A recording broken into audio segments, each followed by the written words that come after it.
Hello dear students, एक problem करते हैं।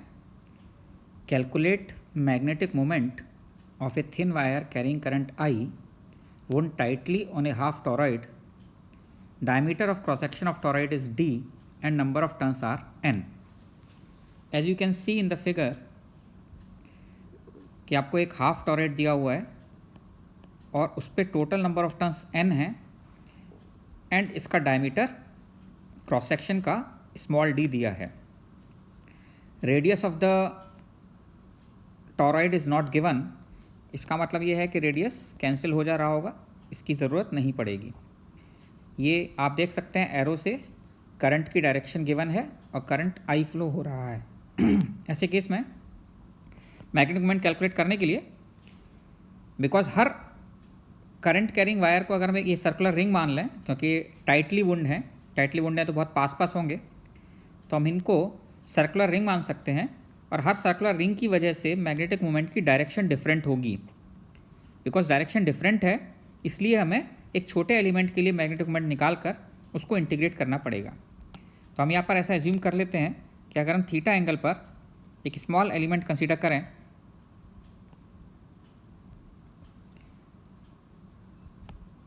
थीटा एंगल पर ये वाला एक स्मॉल एलिमेंट कंसीडर कर रहे हैं।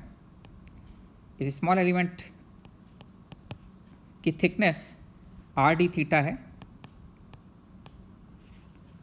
इसके अंदर अगर हम देखें तो मैग्नेटिक मोमेंट में हम ये अज्यूम कर सकते हैं कि करंट यहाँ से अंदर की तरफ जा रहा है, यहाँ से बाहर की तरफ आ रहा है, जैसा कि फिगर में गिवन है।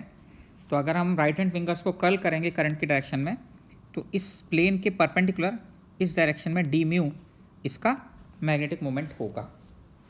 इसी तरीके से अगर हम सिमेट्रिकली एक एलिमेंट दूसरी तरफ भी कंसीडर करें थीटा एंगल पर, और अगर हम इस वाले एलिमेंट को देखें, this will also behave like a small ring, current carrying ring.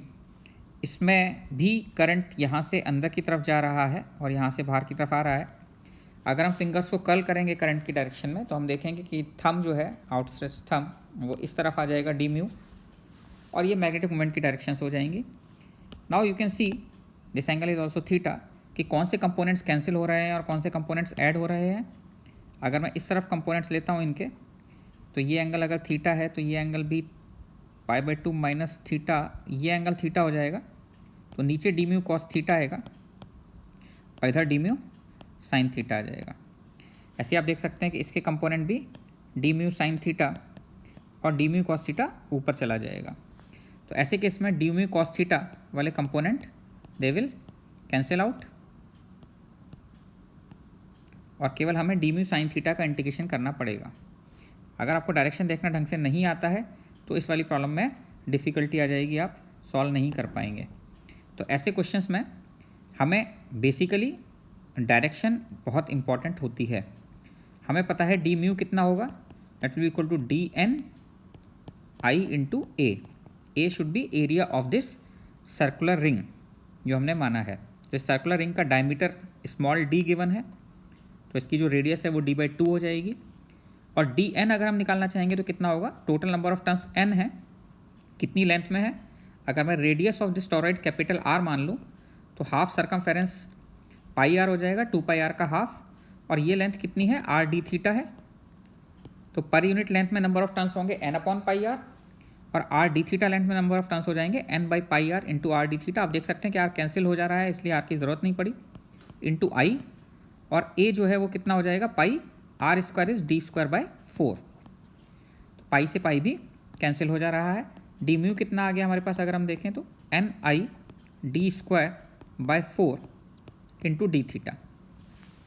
अगर हमें टोटल म्यू कैलकुलेट करना है तो टोटल म्यू कैलकुलेट करने के लिए हम ऐसा कर सकते हैं कि this will be equal to integration of 2 d mu sine theta, और बिकॉज हमने इस वाले का कंट्रीब्यूशन भी ले लिया तो इंटीग्रेशन की लिमिट 0 से π/2 लगा देते हैं। पाई तक इंटीग्रेट नहीं कर रहे हैं बिकॉज 2 हम ऑलरेडी ले चुके हैं, तो लेफ्ट और राइट दोनों पार्ट का कंट्रीब्यूशन हमने ले लिया और इसकी इंटीग्रेशन की लिमिट 0 से π/2 लगा दी है। This comes out to be 2 ni/d² sin theta d theta from 0 to π/2। sin theta d theta from 0 to pi by 2 value is 1.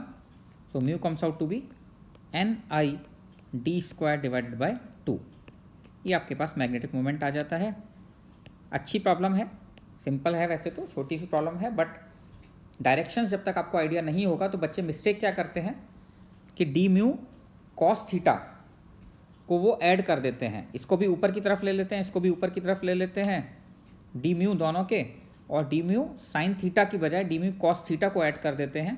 ये एक मिस्टेक होती है और इसीलिए ये प्रॉब्लम दिया गया है कि आप ऐसे क्वेश्चंस में दोनों तरफ एलिमेंट लेकर पहले डायरेक्शन देख लें कौन से कंपोनेंट्स कैंसिल हो रहे हैं और उसके बाद फिर प्रॉब्लम को सॉल्व करें। आई होप आपकी समझ में आ गया हो।